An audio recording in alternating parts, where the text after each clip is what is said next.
I must do, and then my consciousness engages with the material world and objectivity and how to be able to change material conditions objectively. It's great. It's in underneath the communist section, underneath the books. So yeah, and we're starting on page today 169. Let's get started. All right, let's get started. Again, British colonialists. So this is still their pedagogy and ours. So this is going to go after what they teach the African people in Africa and other places, and what their cultural understandings and practices and education. So I think we're going to go over the pedagogy of the white imperialist countries. And let's look up pedagogy real quick. I'm going to get the definition, just why not? We're going to start off with the definition. Come on, there we go. And of course, it wants to go slow. Come on.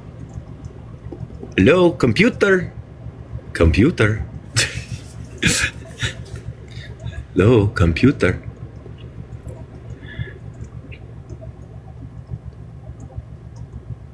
Pedagogy.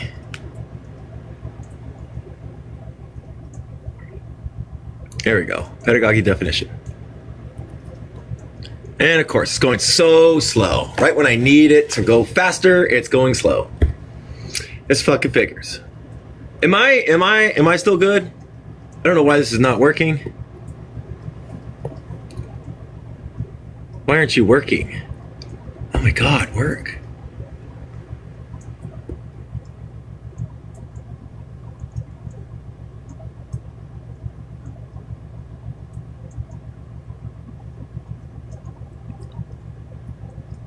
What, my Wi-Fi?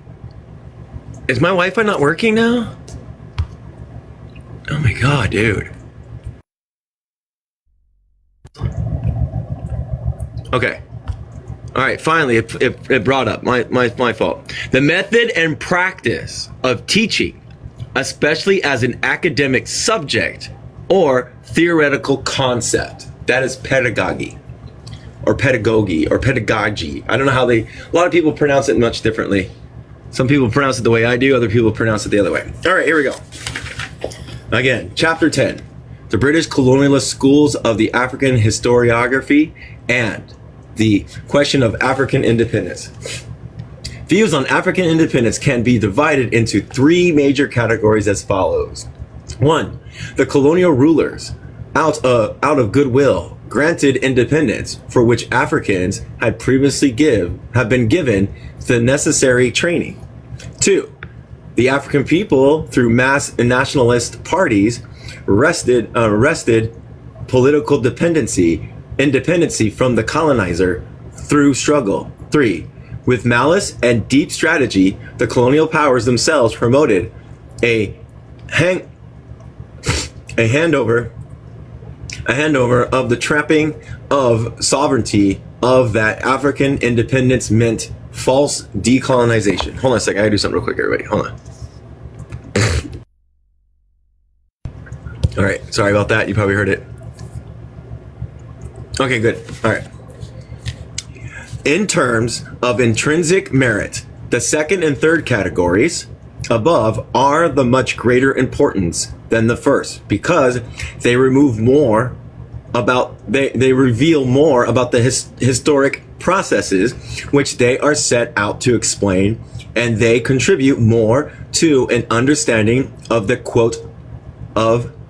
the present as history. So we're going to go over again. It says the second and the third categories, and the second and third categories was this. Number 2, the African people through mass nationalist parties wrested political independency from the colonizer through struggle. And then number 3, it says the second and third. Okay, number 3, with malice and deep strategy, the colonial powers themselves promoted and handover of the trappings of sovereignty, so that African independence meant false decolonization. Here we go. One embarks on the critique of the colonial goodwill training schools, mainly because they view its widespread and still in the ascendant in certain quarters. Besides, chronologically speaking, it was the earliest view, and the other cannot be fully comprehended without contemplating their relationship to the colonialist position. Two principal protagonists have been selected here to represent British colonial writings on this subject, namely Sir Alan Burns and Lady Marguerite Perham. In the opening sentence of his book, Colonial Civil Servant Sir Alan Burns announced, quote, "I was practically born in the colonial civil service. My grandfather and my father are both members of that service," end quote. As former governor of Gold Coast and Nigeria, and as a high-ranking official in the colonial office itself, Sir Alan Burns is an unimpeachable spokesman for British colonialism. Lady Marguerite Perham is well known as a friend of the colonial office. She was for many years the most active Africanist at Oxford, offering courses to colonial office civil servants, as well as training the present generation of colonialist-minded fellows at Oxford who write on African history. Independence and nationalism came to Africa as European imports. So they tell us. African peoples previously lacked all common elements of nationalism except common territory, and the requisite ingredients were provided by the presence of the colonizing powers. According to Marguerite Perham, African nations now owe to Europe the form of their existence as nation states. In effect, the argument suggests that both formal and informal education given by the British brought to Africa the ideal of freedom and democracy and the conception of the nation state. Marguerite Perham noted that schools in British colonies taught, quote, the assertion of liberties from Magna Carta to Reform Act of 1832 and beyond, end quote. Nationalism is a sense of common identity that arises as human groups seek to resolve the basic contradictions between man and nature. It is a definition of the in-group as against all competitors in the struggle for scarce resources. Nation states grew up in Europe, Asia, and Africa. What was Ethiopia other than a nation state? And what about Egypt? Long before colonial rule, several African states destroyed by colonialism were as large as and often larger than the succeeding territories arbitrarily defined by Europeans. Even if, for the sake of argument, one were to deny that states like those of Zulu, the Banganda, and the Asante, and the Mandinga under Samiro Touré were not nations, it would be impossible to deny that they were nationalities at an advanced stage of evolution towards nationhood per se. They were at least comparable to Ireland and Ukraine in the 19th century, and they had more people sharing a common culture than many micro states in Europe, Africa, Latin America at the present time. That European colonialism provided was a new context for nationalism in Africa after having destroyed the old. the boundaries drawn at Berlin became, in the most instance, the borders of the new African nation of our time, because reaction against colonial administration dictated the form of African nationalism. There is a vast difference between form and substance. Another extravagant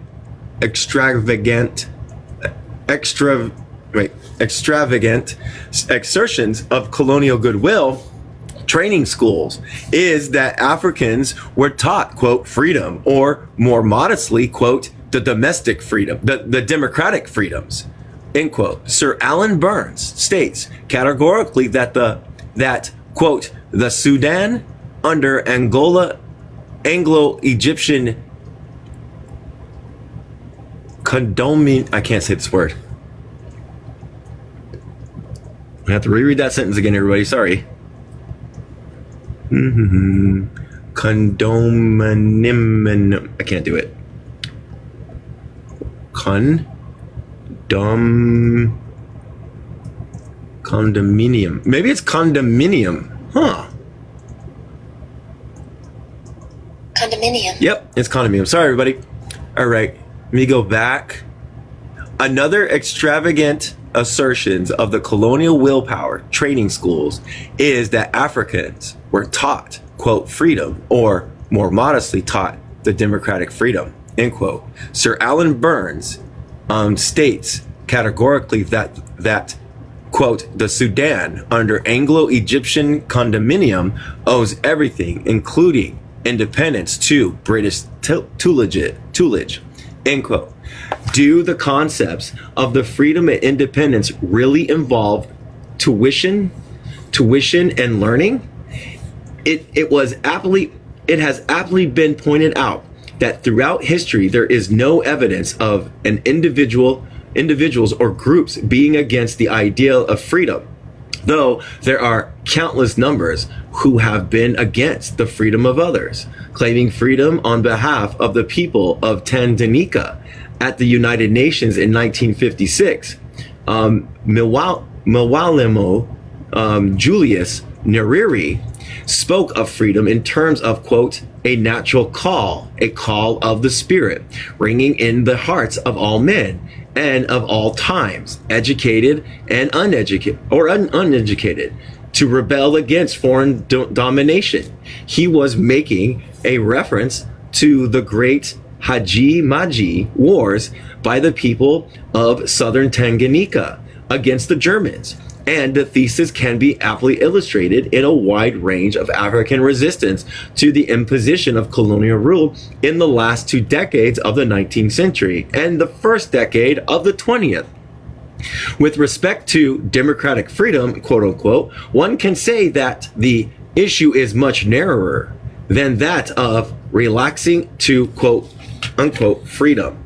Liberal or bourgeoisie democratic freedom are a specific set of civil rights which emerge at a particular period in the history of capitalist Europe. Leaving aside the question of how far those rights were implemented in practice in Europe itself, it is certainly true that African leaders articulated African demands for freedom in terminology of bourgeoisie democracy. Here again, that is at issue is the form of demands, and even at that superficial level, one must be careful to notice the sleight of hand by which the dialectical position opposite of particular positions is present as conscious policies. The British taught those who emerged as nationalist leaders with the purpose of facilitating exploitation, not so that they would advance the cause of African freedom. British colonialism in Africa produced Nkrumah, Kunda, and even Banda, an anti-federation fame, in spite of and not because of British colonialist intentions. At one point in her analysis of Africa and Indian nationalism, Marjorie Perham comments on the ideal of nationalist leaders as follows, quote, Like other weapons turned against the West, they have been purloined from the West. And the ideal of democratic freedom and an almost an unidentifiable sense of moral obligation towards the weak have been learned very largely by Britain herself, end quote. That statement is redolent with bourgeoisie and colonialist assumptions, confusion and deceit. In the first place, the bourgeoisie nation of private property is extended to political and moral standards and the ideal of democracy. They have been taken out of patents for those aspects of the universal surviving of man, and the Africans have come by them only through theft. That is, quote, purloined, end quote. Let's look at what purloined means.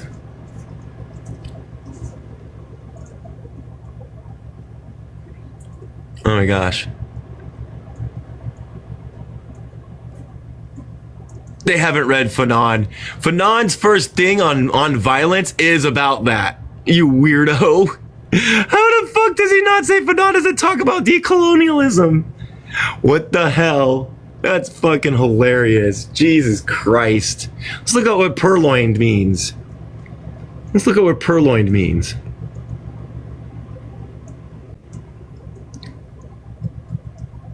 That's funny. That's funny. That is so funny. Fanon doesn't talk about decolonialism. What the fuck are you even talking about? All right, stealing something. So purloined means stealing. All right, stealing something. But in the very next breath, the lady says that the ideas were, quote, learned, thereby reintroducing the duality of teaching / learning and the implications that it has a conscious handing over on Britain's part. Indirect rule is a topic much favored by British colonialist historians. Sir Alan Burns calls indirect rule. I'm going to do something real quick. Where's it at? Do I have it somewhere? It's in my pocket. There it is. My hair is bugging me. Sorry, buddy. Let me fix this real quick. It'll take like 3 seconds. 3, 2, 1, done. Okay, good. Sorry, buddy. Okay, back here. Where am I at? Sir Alan Burns calls direct rule local government, quote unquote, and claims that, quote, indirect rule is an excellent school in which the difficult arts of self-government can be learned, end quote. Whatever indirect rule was, it was not training of self-government, because power and responsibility was always in the hands of the colonizer. Indeed, it marked the termination of exercise of political power by African people or by the strata of the African population on behalf of others. It is northern Nigerian form and other variations. Indirect rule was a tool of convenience for governing Africa cheaply and with the minimum of effort. It is quite incredible that it should be interpreted as one of Britain's gifts of backward Africa and as offering the training that would lead to independence. It might appear more plausible to suggest that the legislators, which were set up by the colonies, offered training for independence. Legislative councils allowed for a few nominated Africans and later on for a few elected African representatives. Undoubtedly, a few learned about Westminster producer. That's not producer. That's pro. Oh my gosh. Simple words are starting to ruin me. Come on. Oh my God.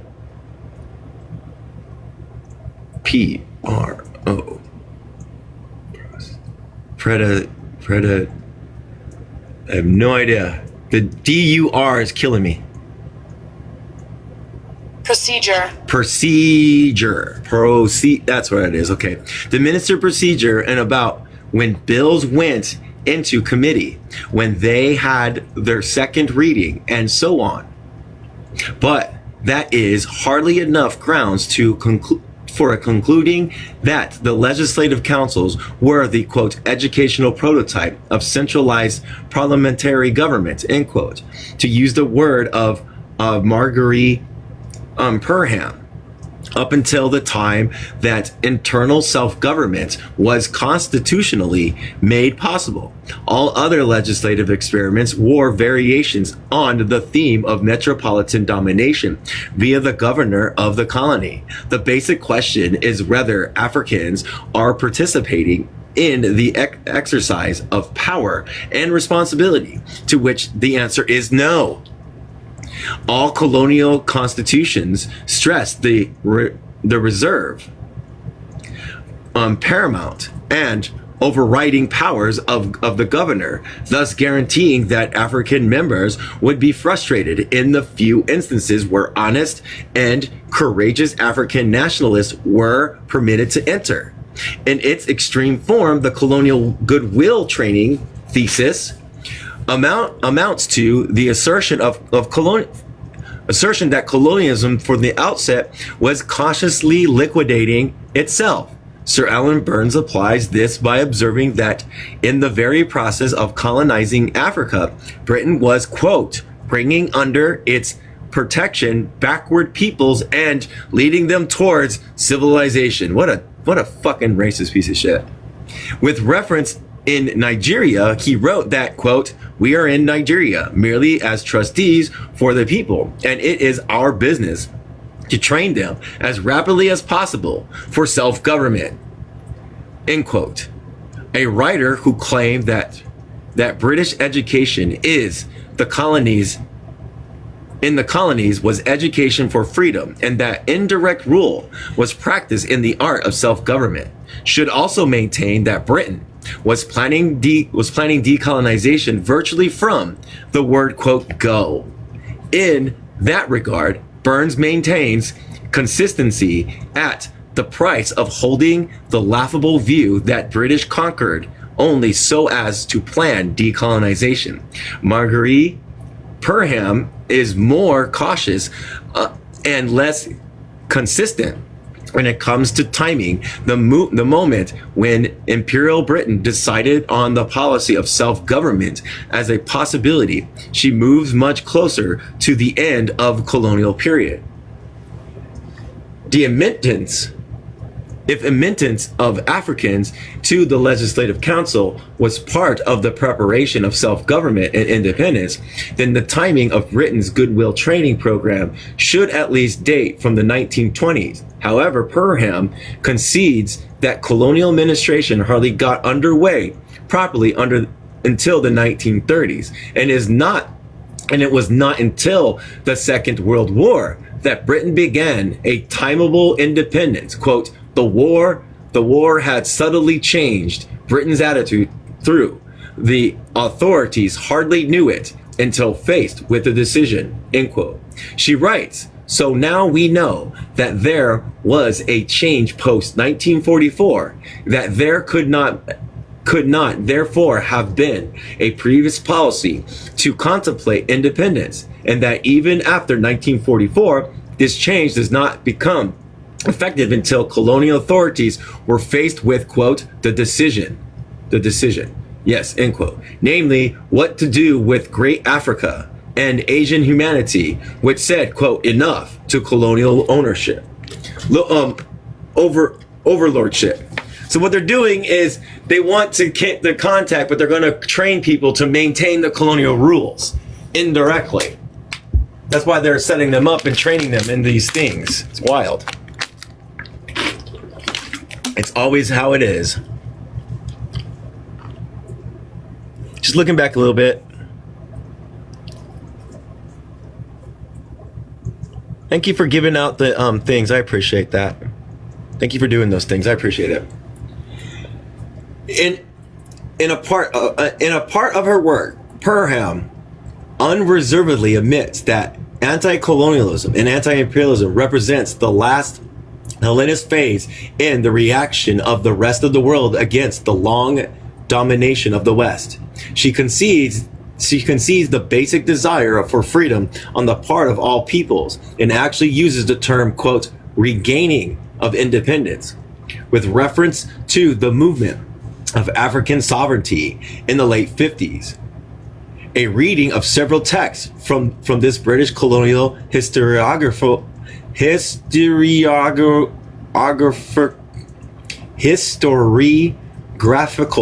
schools shows the same ambivalence and inconsistency. On the one hand, there are the vague and far-reaching claims to British uniqueness in preparing Africans for independence or self-government from a very early date. On the other hand, when other specific statements are made, they never mention the date earlier than post-war epoch as the point when conscious policies came into being. And on a lower key, they admit that the initiative for changing came through colonized peoples. Sir Arthur Creech Jones, as Secretary of State for the colonies in 1948, put forward the first public policy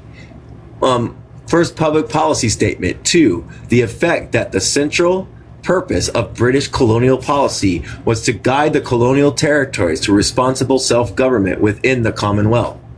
That statement is often cited by the British colonialist schools and the historiography,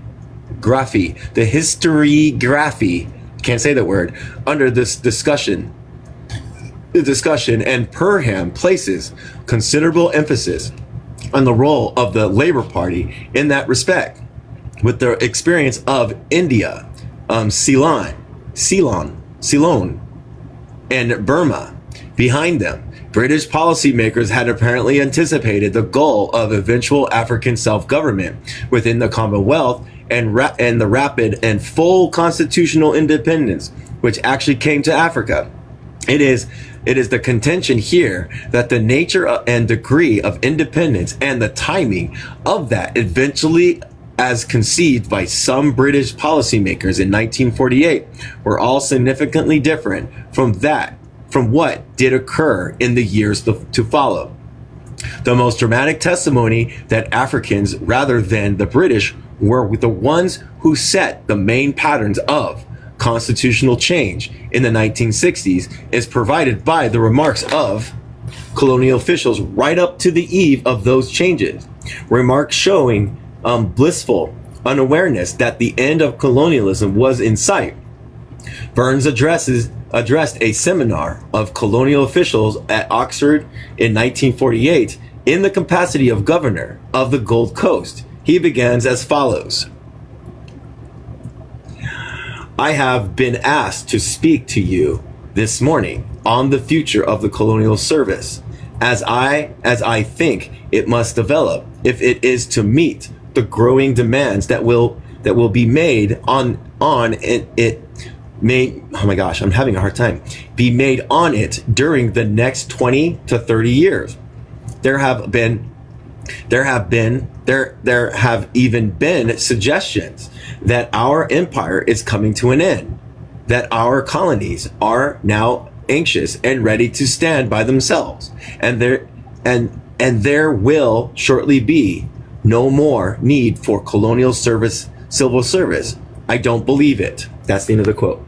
Virtually all the statements in Britain was actively contemplating granting African self-government from the latter part of the 1940s are made with hindsight by the writers faced with the reality of independent Ghana and other comparable changes. For instance, Sir Charles Jeffreys explains in 1960 that, quote, the writing was on the wall, end quote, in the Gold Coast in 1947. But he confesses that he did not see it, and he justified his own lack of perception as being part of a general phenomenon. He notes that Martin Wright, an, quote, expert, end quote, on colonial constitutions, had written at 1947 at the Gold Coast Constitution of 1946 would last for decades. So while Wright, Jeffries, Burns, and Screech Jones were contemplating self-government perhaps at the end of the century, the peoples of Gold Coast came out on the streets in 1948 and upset those plans. The same picture can be obtained by other colonial territories, which later played very dynamic roles in the independence struggles. Sir Hugh Foote said of Nigeria in 1945, many people thought that the most Nigeria could hope for was a continuation of paternal administration, a few decades of marking time, at most a slow and steady development of the policy of indirect rule, end quote.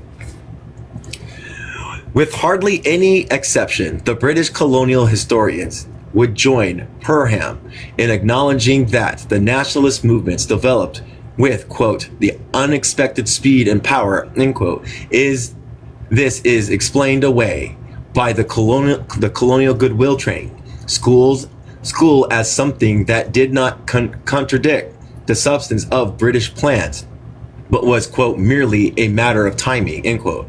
However, that is a very frail rationalization because the rate of change was so drastically affected by the efforts of the colonized that in effect the guide was being led. It would be naive and anti-historical to overlook the roles of the colonizers in the last years of colonialism. Governors like Arend Clark, Renson, Turnbull, and Hugh Foote preside over the dissolution of the British Empire with unquestioning skill. But it is certainly questionable whether they led or guided towards independence as distinct from compromising with the reality that had outrun expectations. A great deal usually hinges on the examples of the rise of Ghana out of this Gold Coast colony. It is there that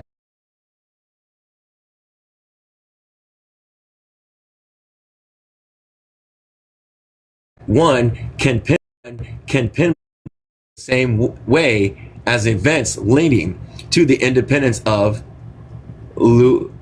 Lesotho in 1966, or even of that of Uganda in 1962 or Sierra Leone in 1961, because the latter stages of the process gave the colonizers much more time to readjust and resume the initiative, meaning to maintain the colonies.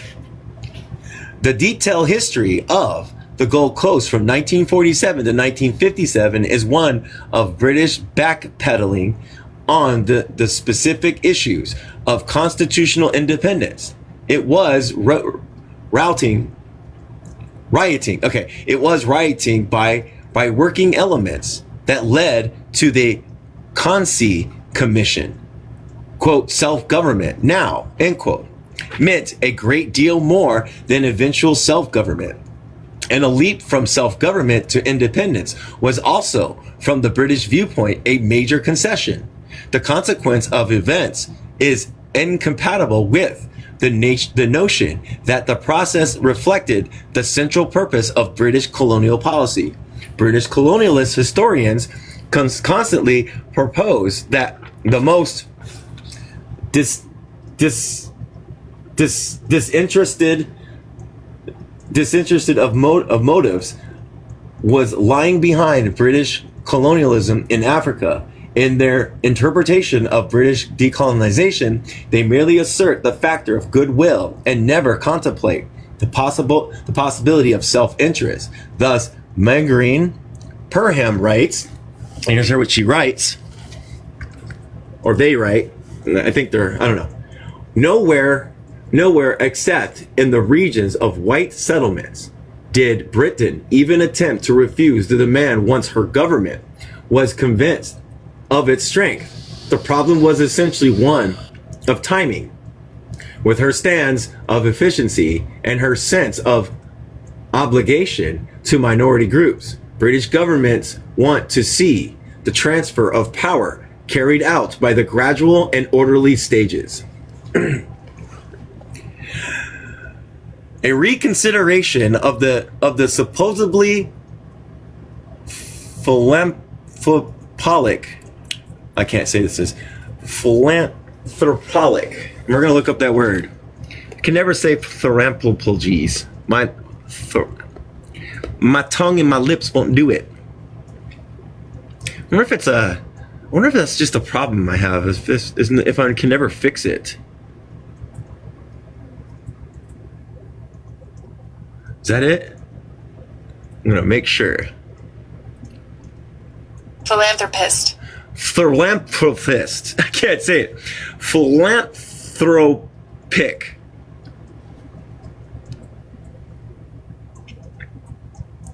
See if I'm selling it right. Hold on.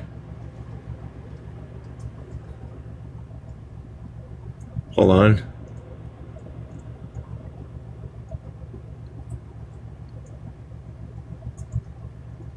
Don't do that. Philanthropic. Philanthropic. That's what it is. A person or organization seeking to promote the welfare of others, especially by donating money to good causes, generous and benevolent. Philanthropic. Let me hear it again. Philanthropic reasons for colonizing Africa would automatically weaken the credibility of this line of argument, and whatever little remains without disappear in the face of British maneuvers during that period when Africans were pushing for independence.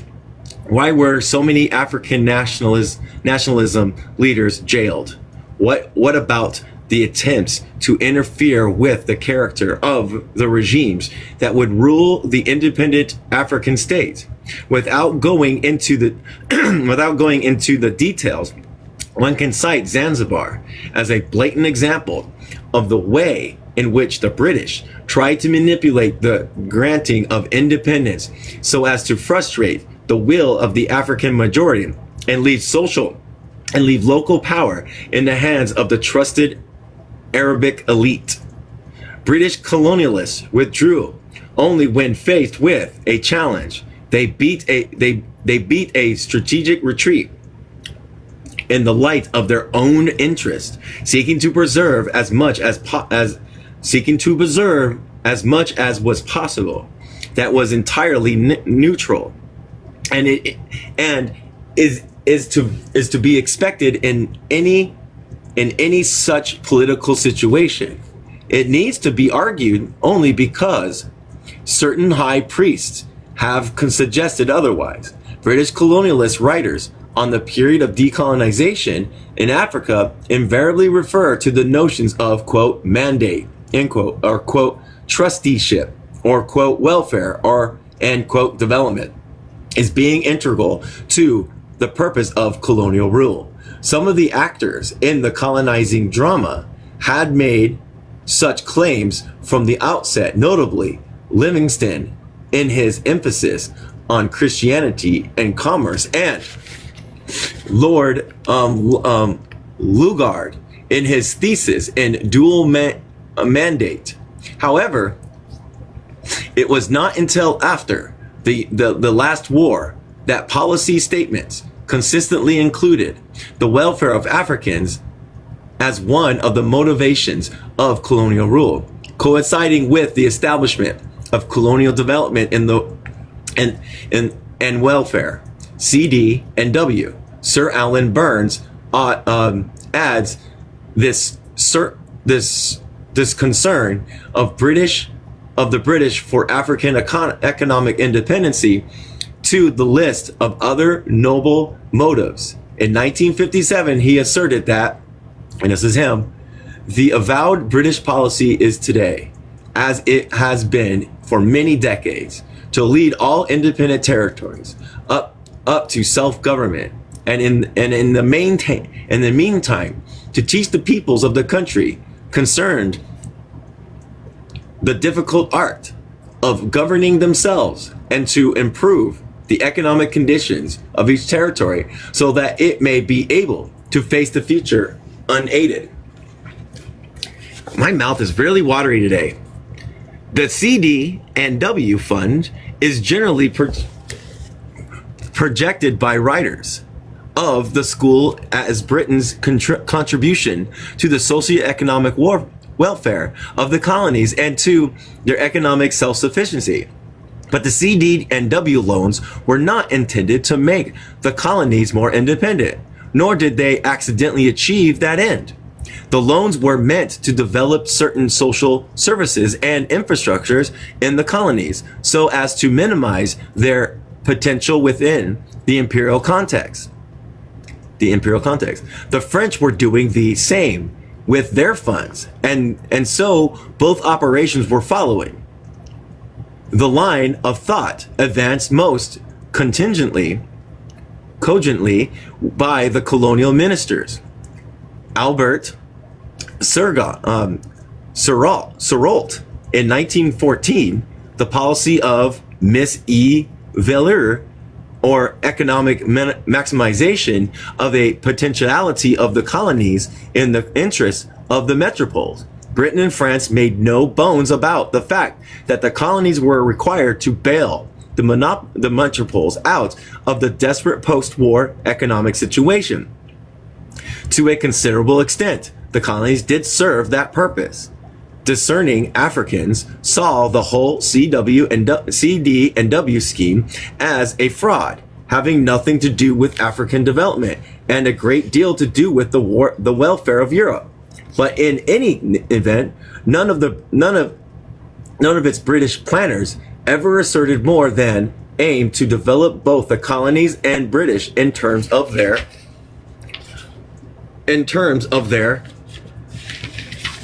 continued association. Economic development for political independency was never raised as an issue.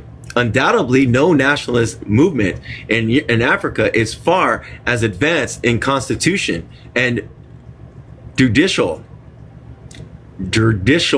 independence entirely through armed struggle.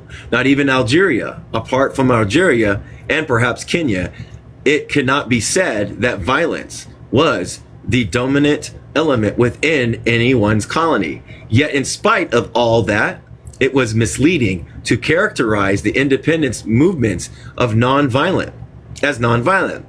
The emphasis of nonviolent overlooks the fact that the concept of violence in any operational sense includes also the threat of violence and the example of violence and within the colonialist camps.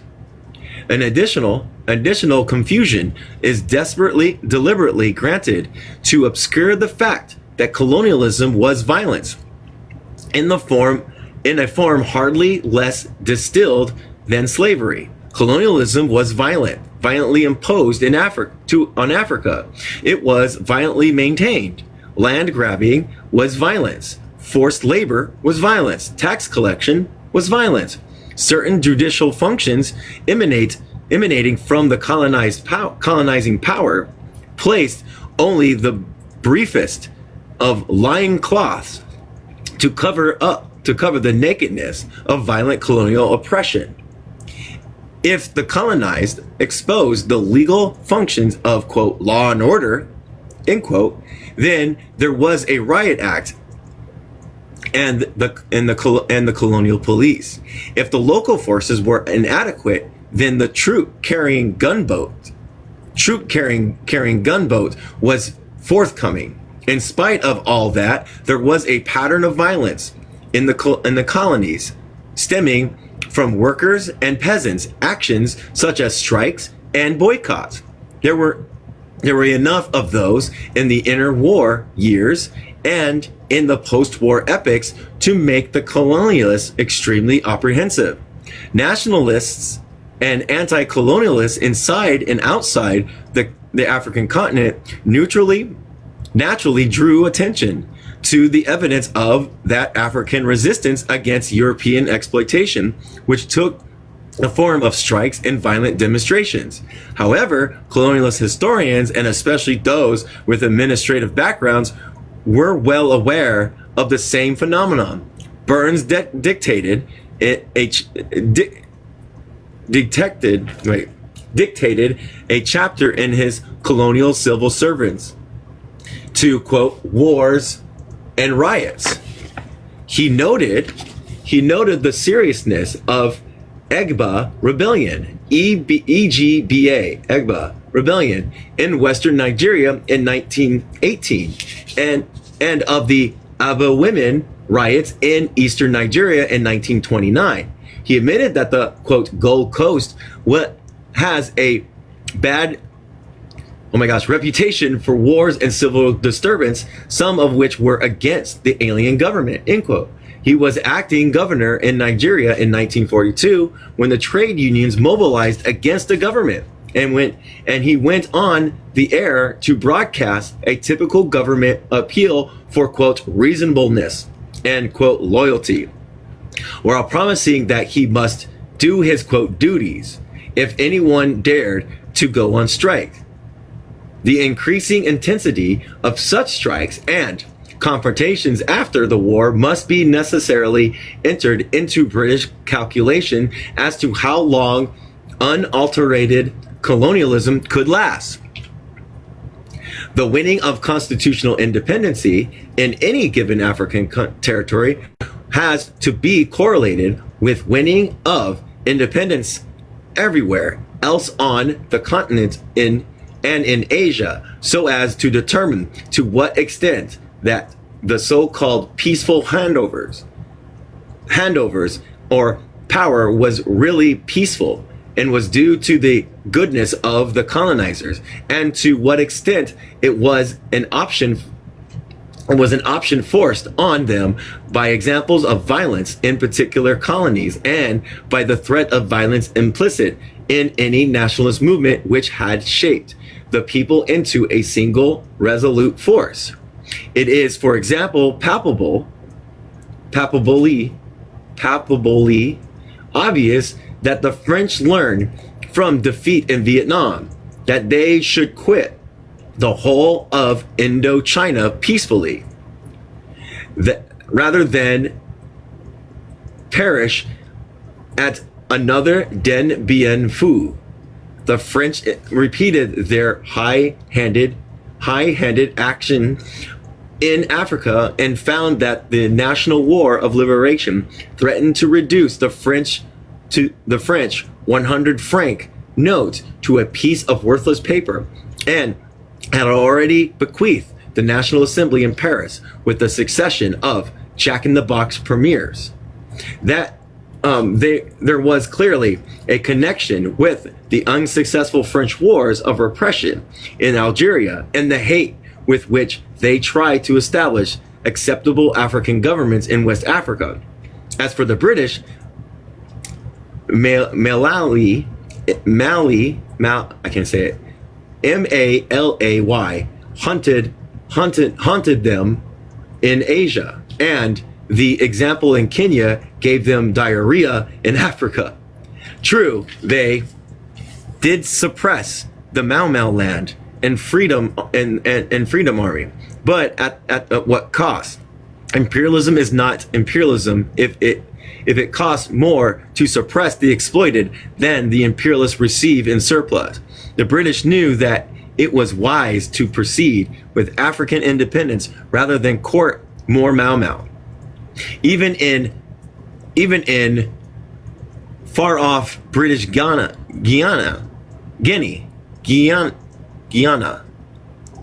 the popular movement of the 1950s could exert some leverage on the British by threatening them with Mau Mau. India is often given in the classical example of non-violent transfer of power from the imperial power to the indigenous nationalist forces. But it should be remembered that India had a powerful current of munitions soldiers, and other political traditions. Opposed to the non-violent Gandhi, the British retreated as much from the threat of millions of Indians lying peacefully on the roads and railways as from the possibility that they might get up and strike again, giving the example of those nationalists who were attacking British life and property before and during the Second World War. Some insights into that situation is relevance. Oh my gosh, I can't believe I'm having problems with simple words today. Watch, when I spell it out, I'll be able to say it. Watch.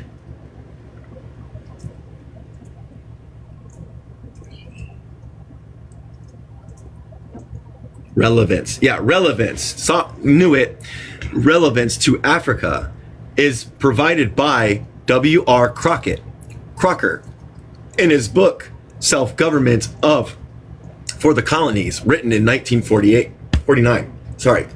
Crocker was a colonial official in Africa and shared many other general assumptions in his professional group. Yet his emphasis is quite different from Burns, under whom Crocker worked for some time. His book was an attempt to explain to his countrymen that the force of nationalism as he saw it in the colonies. The question that he posed was, quote, suppress and appease. And he followed that up by asking whether suppression by the British stood any chance of success. His own answer was that, quote, what was that? The lessons from India is that nationalist agitation can be carried to such a length as a result in the breakdown of government, or what is so near to a breakdown that law and order and essentially social measures can no longer be properly executed. Wild. All right.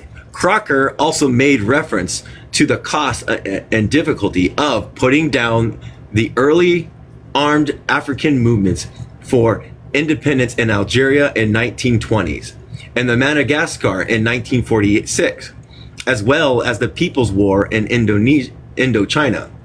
Besides, the international situation has changed, and he warned that Western Europe lacked the power and the will to suppress.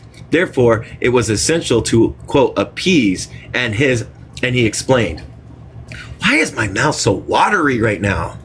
So annoying. I swear I'm gonna spit out a whole freaking glass of water. Jesus, I'm glad no one's around me right now. Jesus.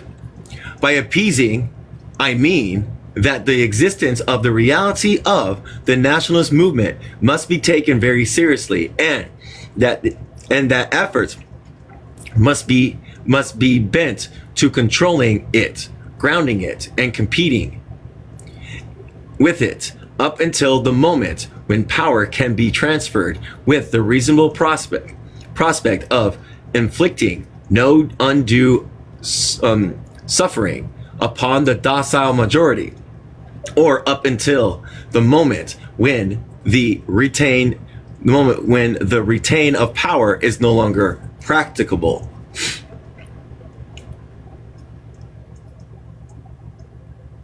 All right, cool. Apart from gratuitous solicitude for the welfare of the docile, quote unquote, colonized.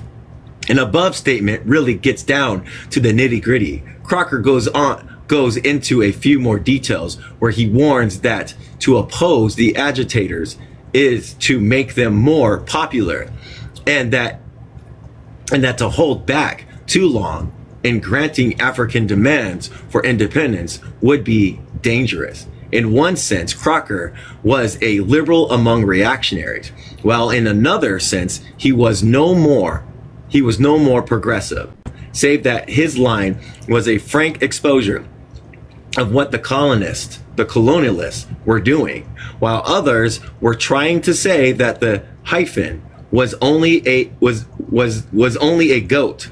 What? The hyena was only a goat.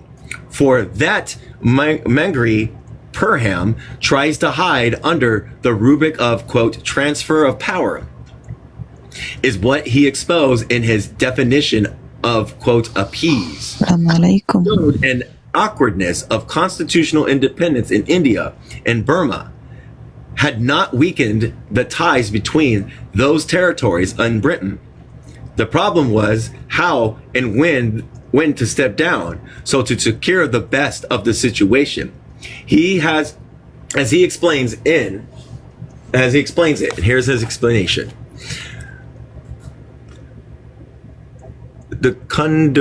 Oh my gosh, I have to look up this word. Has anybody ever had problems with salivation in their mouth when they're reading or something or talking? And you're just like, why is it doing it now? Why am I doing that word? We're gonna do this word. Oh, I gotta prove that I'm a human. Hold on. Yeah, I did it the first time. I win. That's not it. And you.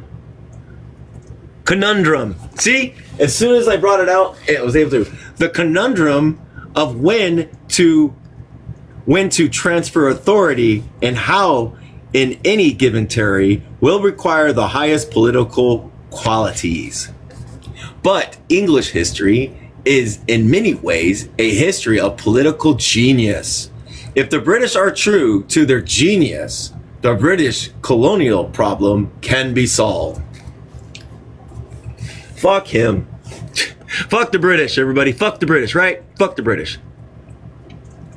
I guess I was just hungry for learning. Thanks, Dooley. Thank you. The limitations of this British colonialist school of historians are manifold. Most of them flow logically from the bourgeoisie worldview, where there is no piece of this writing which is free of reference to the Soviet Union and communism. Explicitly and implicitly, there is the recognition of their interpretation of what happened in Africa is part of the struggles to determine whether capitalism or socialism shall triumph. Indeed, an interesting side alley into which many of these writers divert this is a discussion of the colonial and the nationality question of the Soviet Union, which with a view to demonstrating that Russian exploitation and non-Russian exist inside the Soviet Union, and with a view to warning Africans about the Soviet wolf. So they're telling people that they're telling Africans that, like, hey, you know what? The Soviet Union is bad and evil and wrong. They're lying to you. They're not really who they are. Holy fucking shit. Go figure. Thank you, gifters. Yep, thank you. Needless to say that the British colonialist school has a metropolitan and racial bias. No shit. It comes out most clearly in their references to pre-colonial Africa, but it also presents in their analysis of decolonization and in the patronizing form. Hey, I did it. Patronizing form. This is implicit in many statements already quoted in this discussion, and is generally well enough known that the issue need not be flogged in this context. Highlighting the dominant features of this type of scholarship, attention should be drawn to the fact that it springs from the British political ruling elite, who are bourgeoisie and more than just bourgeoisie. Throughout British history, there has been a unique interpretation of classes and class values at the level of the political elite. the English bourgeoisie partly pushed aside but partly absorbed the feudal nobility, whose deportment and norms were adopted. Writers who fall into the colonial goodwill training schools were nearly all colonial civil servants at one time or another, and were very much part of the political ruling class. One of the distinguishing marks of this scholarship is the use of the royal, quote, we, clearly referring not even to the British people as a whole, but to the policymakers. They scarcely bother to mention the economic exploitation of the colonies, which the metropolitan rule was intended to protect. And one suspects that they were often ignorant of or indifferent to the economic reality of colonialism. But that as it may, this school of interpretation is concerned above all to justify itself as a good ruling class, both in a practical and moral sense. In a final analysis, the value of the work under discussion is virtually nil, because it is narrow focused on constitutional decolonization. It completely fails to mention other forms of integration between the colonies and the metropoles and the economic spheres, because its concentration on British activity. It tells us nothing about African participation and African role. There are a few hints that they perceived the class fissure within the nationalist movements, and whatever their class perspectives, it would have been valuable to get the views of the British rulers on this matter. However, such issues are simply defined out of the picture. Defined. On the specific issues of constitutional decolonization projected as British activity, the colonial goodwill training schools tells us nothing about the pull and shove of the critical years when the question of African independency was indeed a political game. British colonialist writers cannot say anything meaningful about the process because they have conspired beforehand to affirm that it was nothing but sweet reasonableness on the part of Britain. With that sort of approach, the result is a, quote, scholarship devoid of even the same grace of, quote, facts unearthed by bourgeoisie empiricism. It reveals nothing. At every turn, there is a bland expression about trusteeship, mandate, guidance, partnerships, transfer, like soothing music for a milch cows. As indicated from the outset of obligation to deal critically with the school of British colonialist historians is imposed by the wider vogue which it enjoys. It is probably still the majority position among European scholars in the metropoles, and there is a significant neo-colonialist school whose work involves a revamping and refurbishing the old interpretation after jettisoning a few of the more objectable and unassailable points.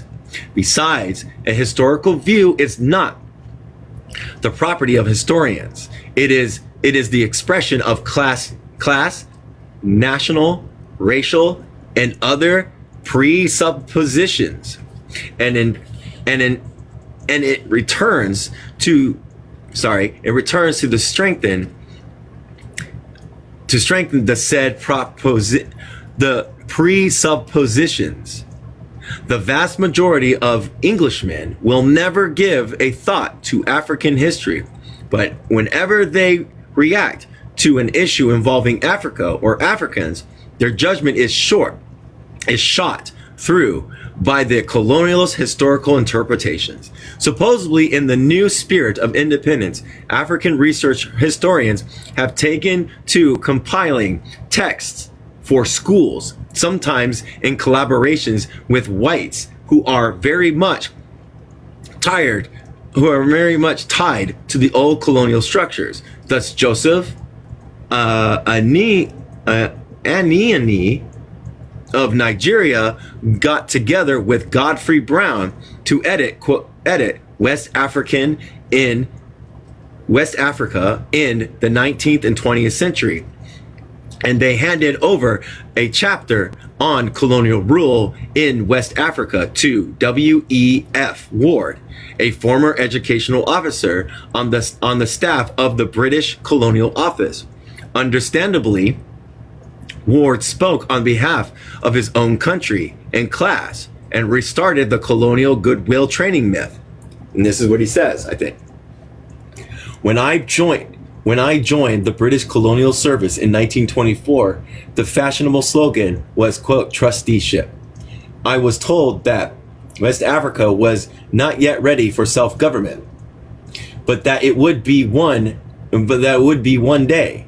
Meanwhile, Britain was in the position of a trustee, and I must look on my work as directed to helping Africa to take the government into their own hands. We were expected to work ourselves out of a job, though it cannot be claimed that all of us realize it, or that all of those who did not realize it approved to be the idea. All right, here we go. The last sentence in the characteristic piece of double talk, while the we, quote unquote, simply means that the oppressor continues to write history for the oppressed. In East Africa, the volume of Gideon, Wes, and Durek, Wilson, East African thought through a thousand years, is in some ways a counterpart of the Anin and Brown volume. Wes being a Kenyan, and Wilson being an English history master at a white settler-oriented Nairobian school. This time, however, it is just not inviting a particular British colonialist, but the advancement of a coherent colonialist view on decolonization, made more dangerous because it will infiltrate under the name of African historian.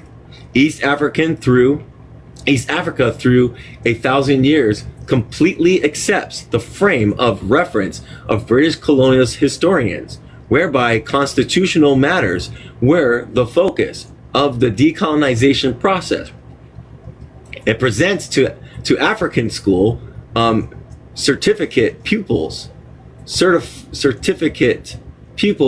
with notions that, quote, the path to independency in Tanganyika began in 1945, when two African members were admitted to the Legislative Council. West and Wilson credited Burns and Perham when they asserted that the major concern of the British government was that each new state should be ready for independence, i.e., that it should be a stable government acceptable to its people under wise and capable leadership. Must another generation of African youth be asked to write and believe in such European fairy tales? Interesting. So those people, okay, so it wasn't like what they're teaching. Well, no, it wasn't. They took select few to teach them to stay connected to the British rule. And like you got the other British people talking about the decolonization effort in very white supremacist and very uneducated ways to maintain that power within those African countries. All right, we're going to be on chapter 11. Oh, you scrolled out? Okay. Just looking back a little bit. Okay. Education in Colonial Africa, Chapter 11. Let's see. I'm going to go ahead. I got 20 more minutes. This might be a long one. I might have to find a stopping point. Oh, it's not that long. I might be able to do this whole thing. Let's find out. If my mouth stops watering so much. Education in Colonial Africa.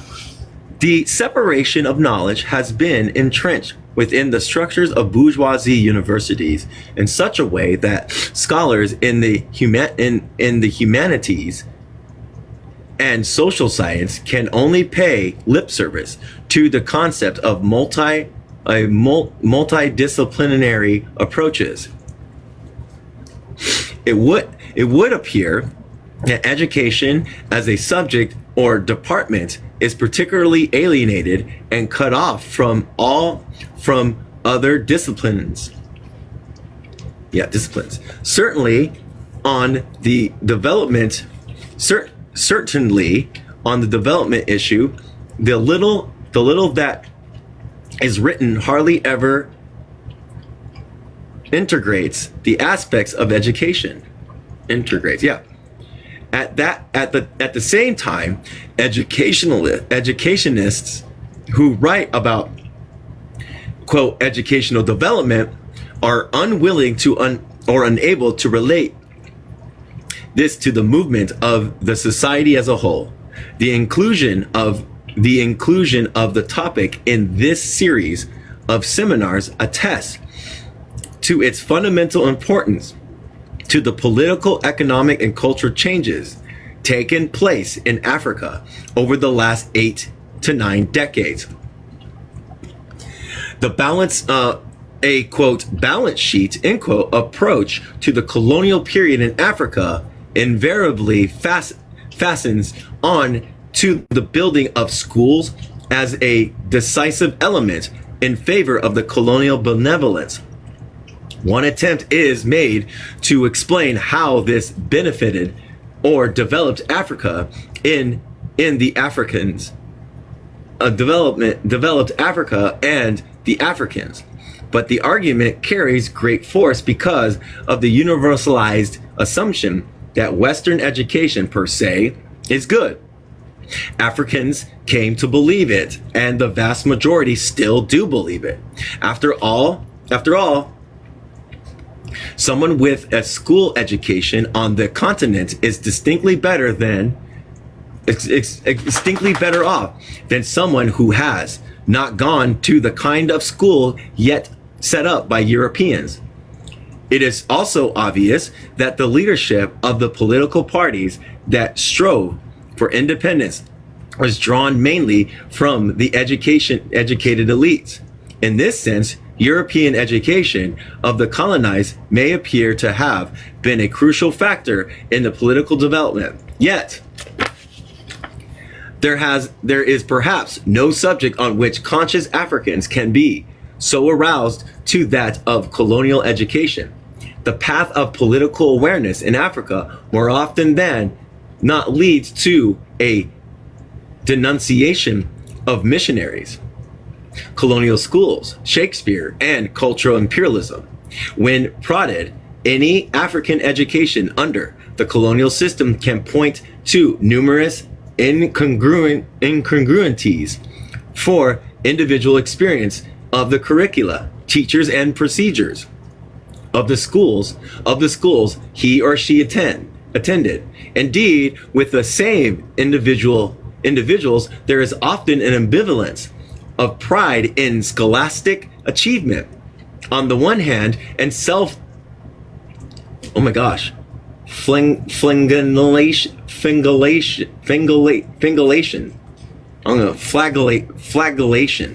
I'm gonna look this up, everybody. Sorry, everybody. What's up, everybody? All right, we're gonna just look up this word because I cannot say it. And it's a dash. Where's the dash? There's a dash. And it's F-A-L-A-G-E.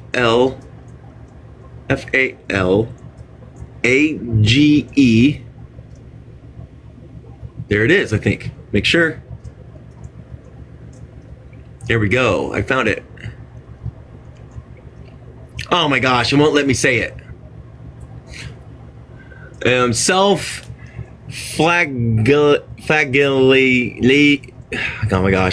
Flagellation means the act of physically punishing oneself, often through whipping or severely criticizing oneself mentally.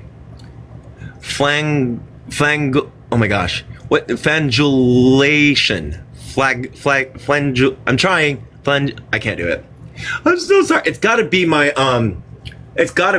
either my dyslexia or my yeah.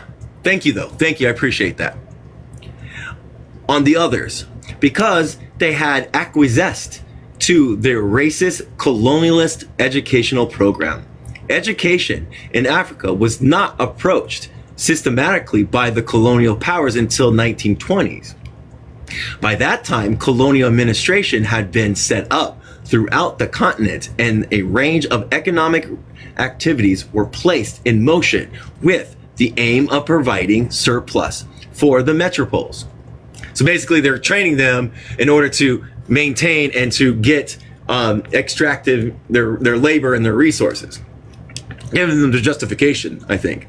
A small fraction of that surplus was redeveloped to ensure that Africans would fill certain jobs in the lowest echelons of the economic and administrative sectors.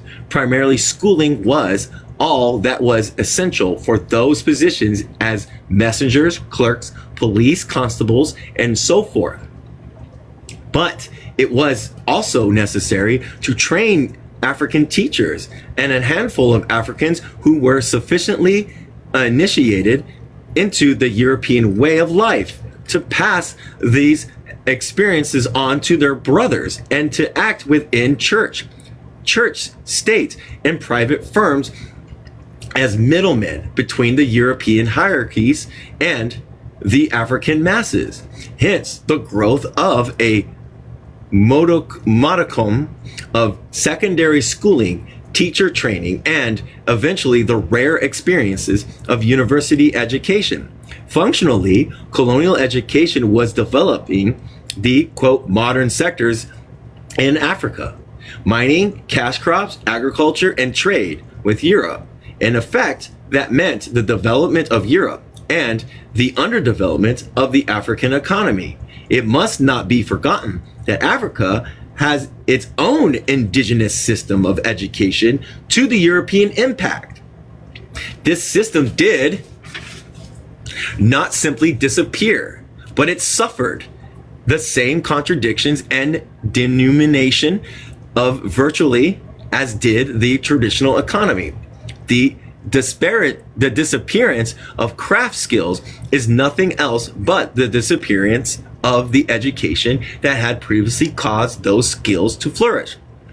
Indigenous African education lost its leading role in the society just as the traditional economy was displaced by the money economy. Those who entered the money economy saw European education as the elite, as the element which might lead to upward mobility. Thus, the sons of the agriculturalist was no longer apprenticed to him on the land, but was sent off everywhere possible to a school which would fit him for a part in the money economy, preferably in administrative service, where prestige was highest. Education, even at the most revolutionary periods, heightens continuity in those aspects of the society which are cherished by the masses or by the dominant class. Education at its best seeks to bring out the potential of individuals to serve their own societies and master their own environment. Colonial education interpreted the pattern of education which performed these functions as substitutes, instead learning associated with the advancement of the alien society, in which usually had little to do with the increasing African mastery of their own environment. Curriculum developed in Africa over the past decade was everywhere has everywhere had to face up to the problems of irrelevance in the colonial school system. The examples which cropped up throughout the school day were alien and irrelevant to the African child.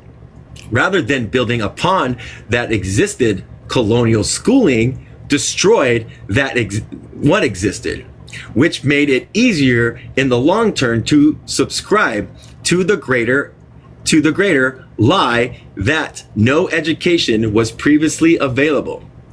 One is concerned here with the African's basic awareness of his environment before the European, or in the context of freedom from European education. A cattle keeping people observed their animals with such attention that European language have no words to describe 70 or 80 varieties of cattle that, say, a Zulu or a Fulani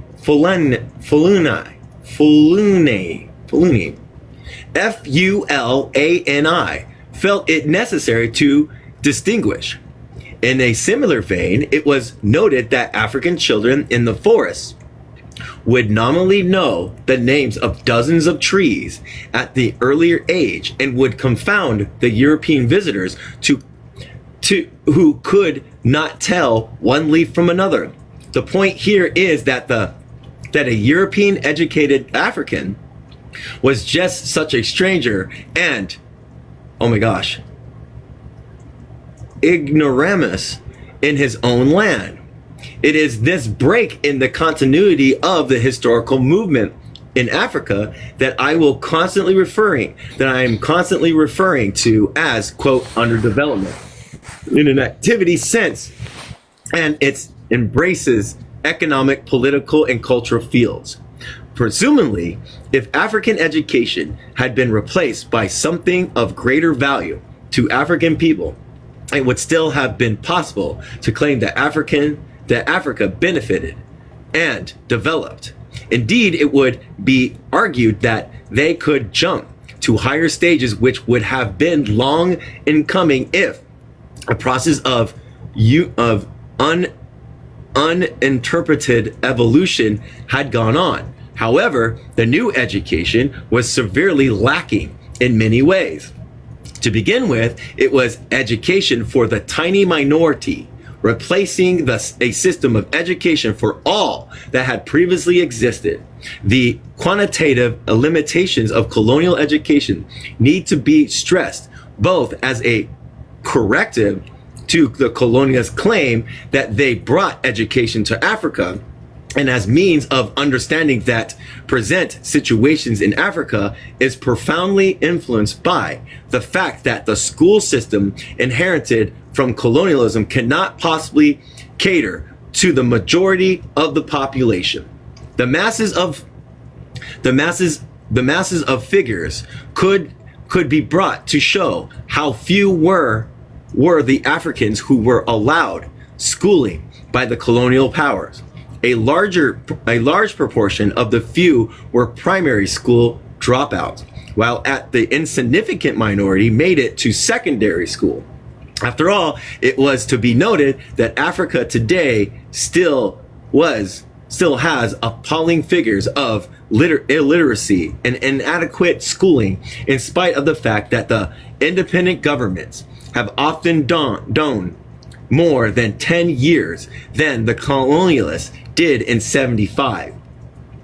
That is what a truly African education policy will not merely have to extend the colonial school system, but it will also have to break with the basic rationale that has guided it so far, of training a minority and to aid in the work of administration. Producing Africans to aid in the task of colonial administration was, of course, not simply a matter of functional skills, but also of ideology.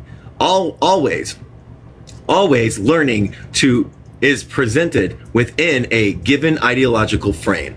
Europeans could not do otherwise but instruct Africans within the bourgeoisie framework, which was brought from Europe. However, winning over Africans was not left to change. Policymakers for colonial education deliberately and carefully worked out the kinds of programs designed to create the quote loyal African servant. The French referred to them as quote cadres and emphasized that they should not merely serve as clerks, translators, and the like, but as active agents for French cultural imperialism among African masses. So they wanted to change the culture. That's awesome. Not awesome. Occasionally, as far seeing colonialists thought in terms of training Africans who would continue to run the continent in the interest of Europe after Europeans had relinquished direct political control. But for the most part, the educated elite was viewed as being permanently available for aiding their white masters, since scarcely any colonialist contemplated the end of European rule in Africa within this century. One extremely interesting example of the way the colonial powers saw education as a buttressing colonial rule ideologically and practically lies in the treatment of African rulers and their sons. African rulers had been deprived of power in the process of imposing European rule, but they still remained varying degrees of authority in the eyes of their own people. And all colonial powers used what they called, quote, chiefs as agents within their administrative system. To the French, this was so important that they made a mandatory for chiefs to send their sons to school in order that this stratum within African society should develop the same perspectives as educated Africans from different backgrounds. The French were being perfectly logical and expecting that all who aided them in the work of administrating African territory on behalf of France should have an ideological perspective determined by the French themselves. The English too, at some point, felt the education of their, quote, indirect rule, end quote, chief to the priority, and schools for African rulers were opened at Bo in Sierra Leone and Taboro in Tanganyika. Although the experiment of special schools was not carried very far, it did translate that the sons of the quote traditional rulers aligned to the British did rise to the top of the educational ladder.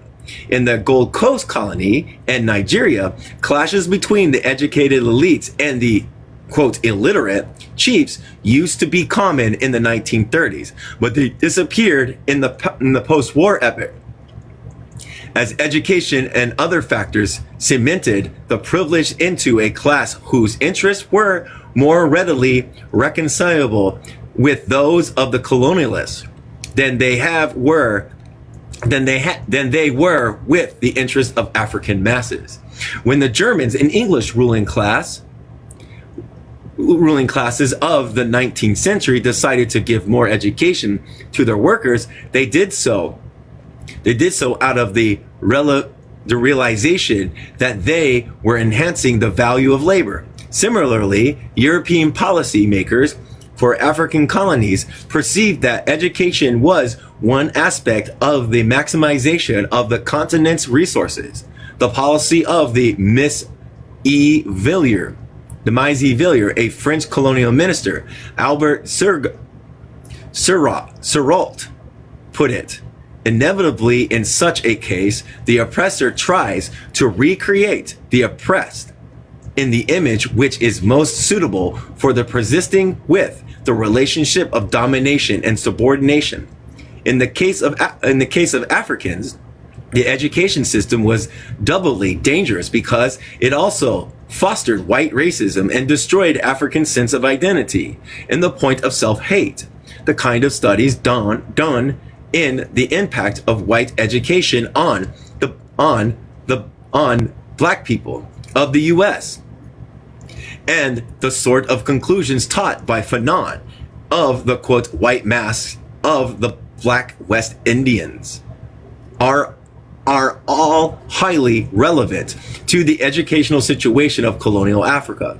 The system produced individuals like the Senegalese Blaise Dangine, who vigorously proclaimed that he was the most, quote, French and would always be French. Those who were also qualified were understandably the most alienated. The highly trained black lawyers of West Africa performed the roles of black Englishmen to, oh my gosh, fastination. I'm gonna look up this word, everybody. Don't worry, I'm almost done. 1, 2. Oh my gosh, I thought it was, yeah. Let me look up this word real quick. I might go over, everybody. You know, I understand if you can't stay, but it makes sense. And I'm tired of, like, I don't know why I have the extra freaking, you know, the extra freaking saliva going on with me.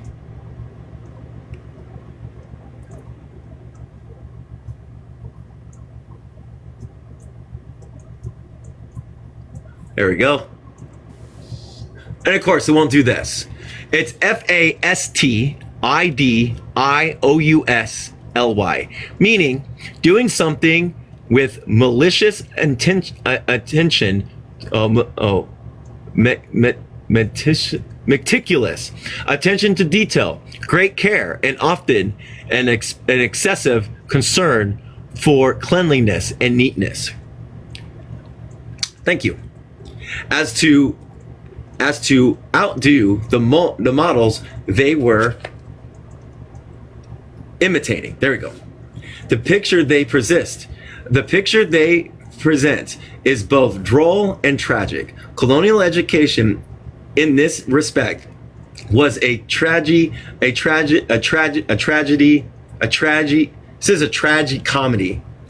comedy.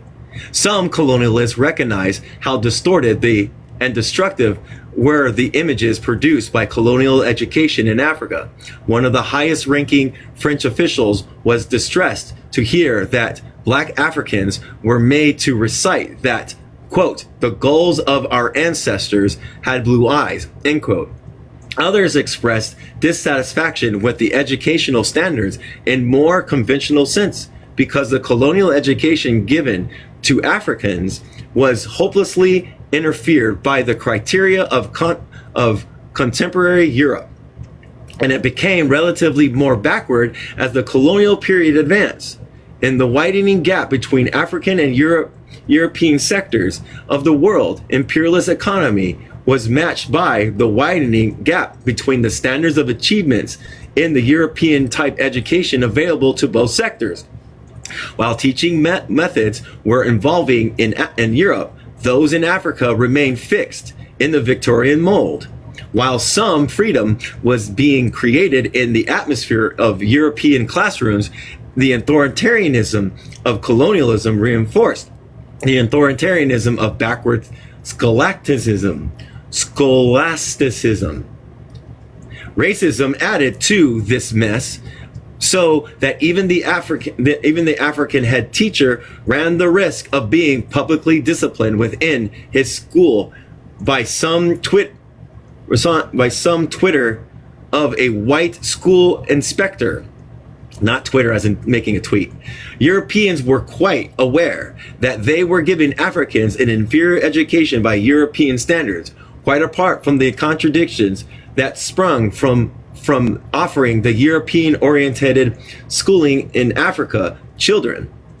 Wherever there were white settlers, their children went to school, whose curricula and standards were more or less equivalent to the best metropolitan schools of the time, so as to allow such white children to return and to fit into their home society when they so decided. This discrimination was most marked where settler societies had come into existence, notably in Algeria, Kenya, South Africa, and Rhodesia. But everywhere on the continent, the education offered to Africans were quantitatively and qualitatively as inferior as it could be, and still remains consistent with European objectives and training Africans who would be effective auxiliaries in the work of colonization. Perhaps the most striking aspect of the backwardness of colonial education in Africa was its adherence to the so-called literary model produced, quote, white collar types at the highest points. This model persisted in spite of the reorientation towards a science which was taking place in the metropoles themselves. But of course, once one understands that Africa had a fixed role to provide unskilled labor for the international capitalist system, it was not surprising that scientific and technical education was never a marked feature of colonial education. Such a development would have contradicted the very purpose of colonial rule. Only in a place like the Congo did industrial activity force education into the technological channels so as to provide semi-skilled laborers.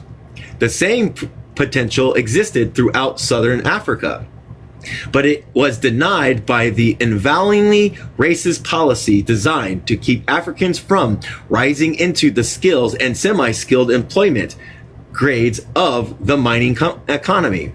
Africans, as well as Europeans, made requests for reforms and radicalization of the colonial education system. There were demands for more school places for girls, for more technical colleges, and for curricula that were generally more relevant to the ecology of and to the African people. None of these demands could get very far because the parameters of the educational system were set by the phenomenon of colonialism. As such, capitalism in Europe had hardly done much to liberate the woman, and in the colonial context, it actually undermined the position of African women. To recommend more education for girls was to fail to take account of the fact that the constricted money economy had no employment opportunities for women. A demand, all right, not too many pages. A demand for more technical colleges was usually met by the answer that there was not enough finances in the coffers of the colonial administration. Of course there was. A vast difference in the amount of surplus expatriated to Europe, in the amount of money raised by taxing Africans to meet the daily expenses of subordinating the said African. Colonialists were naturally loath to forego any of the surplus unless it went into the infrastructures of future profits or for the maintaining of system as it was. Technical education was ruled out because it actually ran counter to the international division of labor that was part of colonialism. And the same was true of high-level agricultural education. It must not be imagined that Africa's role was agriculture and Europe's industrial scientific agriculture was also monopolized by Europe. Therefore, the superficially attractive ideas of agricultural education for Africans was put into effect by the colonialists in the degenerated racist form, which had as its rationale the training of Africans to take their, quote, national place as manual workers on the land. A complete catalog of the evils of colonial educational process in Africa would be long indeed. It was no less decisive than the economic factors of bringing about the underdevelopment of Africa. Indeed, in examining the concepts of dependency as a crucial aspect of underdevelopment, one cannot fail to realize the major contributions of the educational system in producing the individuals with all the syndromes of psychological dependency, and with the lifestyles that derive from serving as European puppets in Africa. Yet it is equally vital to understand the contradictions that were set and trained because of the colonial school systems. Those contradictions arose in spite of the intentions of the colonial masters, and they have already served in undermining the foreign domination of Africa. Education, elicited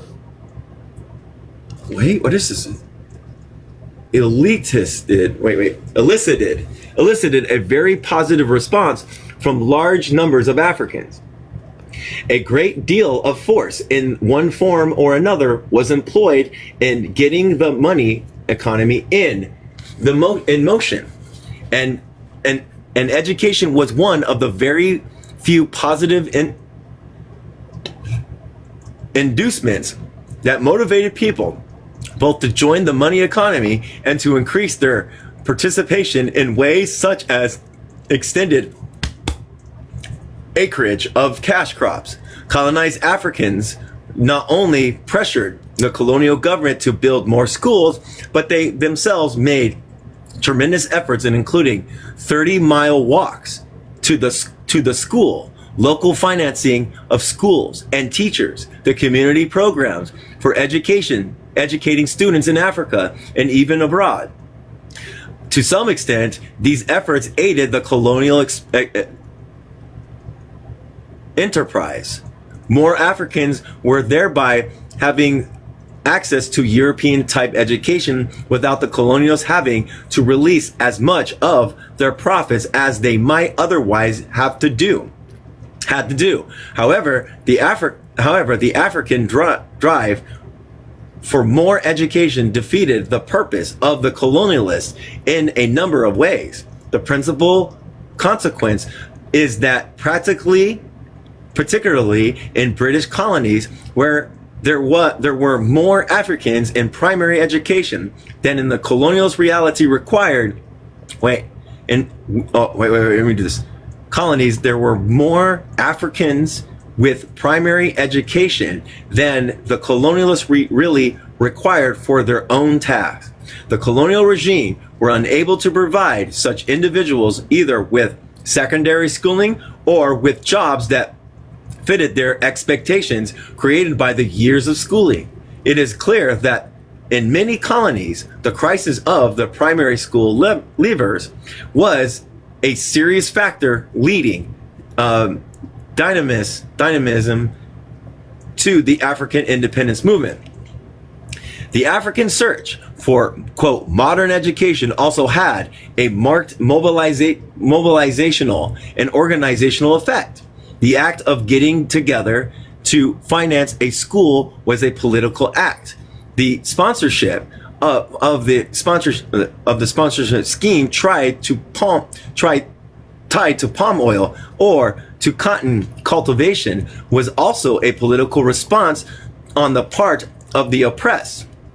The forms of welfare organization which catered to educational objectives during the 1930s and 1940s was later subsumed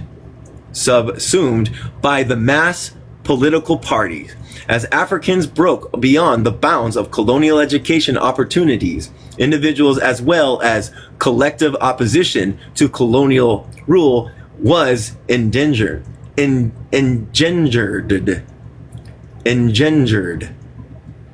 At the individual level, it has been noted how significant were the roles played in independence struggles by West Africans educated in the United States.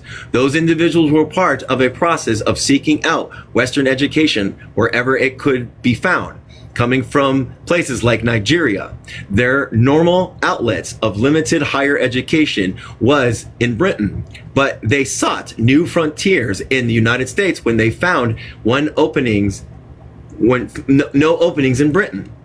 Africans who never received higher education or any education are all were part of the movement of change certain various racist trends of colonial educational system in which they placed hope in their children.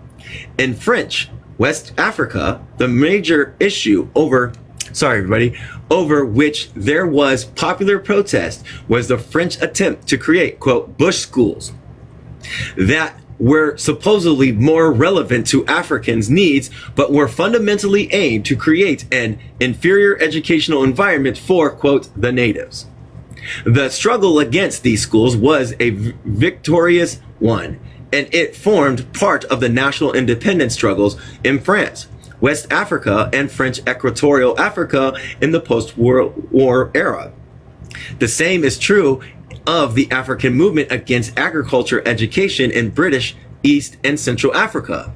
The powerful African Independent Church movement had a somewhat less powerful counterpart in the independent schools that sprang up in Africa Initiative in Kenya. In Kenya, they had a Christian background. In North Africa, they had a Muslim background, while otherwise, as in Sudan, no particular religious preference was expressed. In all other situations, however, the independent spirit went far beyond the classroom, and the colonial powers were themselves quick to see the general, quote, subversive implications of African controlling their education in this way. In any event, contradictions arose within that in what the colonialists would have considered as the most advanced institutions espoused European value system.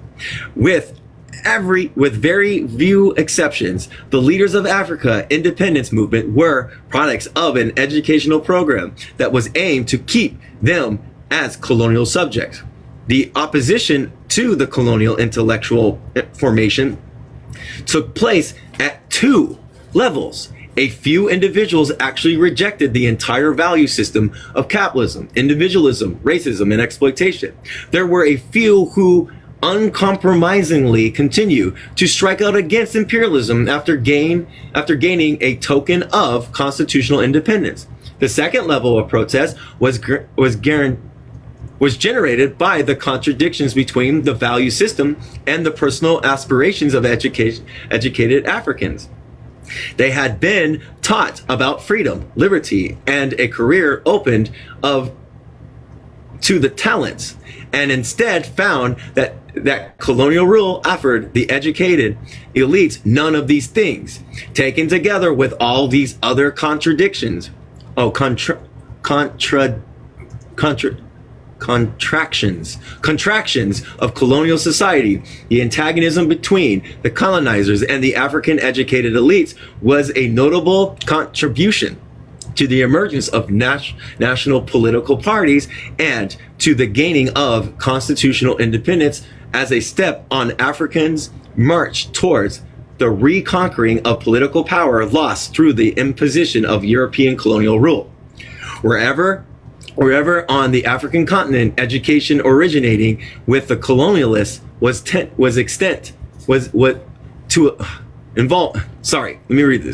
everywhere in Africa continent, on the African continent, education originating with the colonialists was meant to ensure mental and physical enslavement. To a large extent, it did carry out this function. But every aspect of African subjugation also contained the seeds of revolution, since in capitalism, in its colonial guise, could not satisfy even the minimal aspirations of African people. The more cash crops farming was, the more likely it became that there would be peasant revolts. The larger the wage earning sectors, the more likely it was that there would be the revolt of organized labor. Dissatisfaction with education and with the opportunities of education was at the forefront of the colonial grievances, and it helped to will together the vast majority of the population to address themselves to the principal contradictions between themselves as the colonized and the Europeans as colonizers. No other facets of the African experience so clearly illustrates the dialectics of oppression and resistance. Historical underdevelopment is a key aspect of the story, while the rebirth of freedom is the other. And that's the end. That's chapter 12. That's the end of that chapter. Chapter 12, education in Africa and contemporary Tanzania. So yeah, I wonder if that's with us too, in the same sense of like how they produce workers, but in a sense, keeping us exploited and wage workers. And in this sense, they're exploiting them to be able to be the colonial subjects, to do the bidding of the colonial imperialist countries. Yeah, gearing all education. What's up? What page? What page? We stopped on page 200. 100 more pages to go. So page 200. And so what we're talking about now is the fact that we gave them colonial education. Yeah. And it, of course, didn't help them because it was just educating them about Europe. And that's no good. Yeah. Exactly that. Because to keep them subdued. In fact, it also offered, because in Frantz Fanon's position, the only way to get higher education is to go to the imperialist countries and learn. And what you're going to learn is more imperialist shit, more on the aspects and the elements of what do you call is colonialism and imperialism. So yeah, and then the whole net measure that they wanted more, they got more, minimum more, and still were denied job opportunities. And like a lot of them, and like the forced removals of indigenous children, of indigenous chiefs, of leaders, indigenous leaders, what they call chiefs, sons into the colonial education, so that one day they can be leaders in administrative positions to manage the colonies for the empire. Yeah. So yeah. Also, I noticed when you were at the beginning, what you're eating right now is why you were salivating. At the beginning, you mentioned the Mau Mau. And when I learned about them, they were an elite force of women fighters, I believe, in Africa. Okay. Nice. But yeah, education for something that doesn't make sense. And they also displayed the fact that the education received before colonial contact was education that was pertinent and I don't know how to use another word. Pertinent and valid towards their elements and what their society wants. So they weren't being educated according to African society, like you said. They're being educated according to European society. You're right. Does anybody else have That's all I wanted to talk about. So Well, thank you. I appreciate that. Anybody else? Ew. That was a weird taste. All right. No one else. Okay. Well, if no one else has anything to say or wants to come up and push a conversation out, I'll give you a couple minutes just to see. But if not, that's fine too. But even them creating a colonial part for white people to learn about the colonial stuff still it was horrible. It was horrible. they even created a thing in the Ivy League of colonialism. It's funny. Oh yeah. All right then. If no one else has anything else, I'm gonna go ahead and close out. Thank you everybody for listening to me yap and read. I appreciate it. It helps me too. So I hope it helps other people. bye. Bye.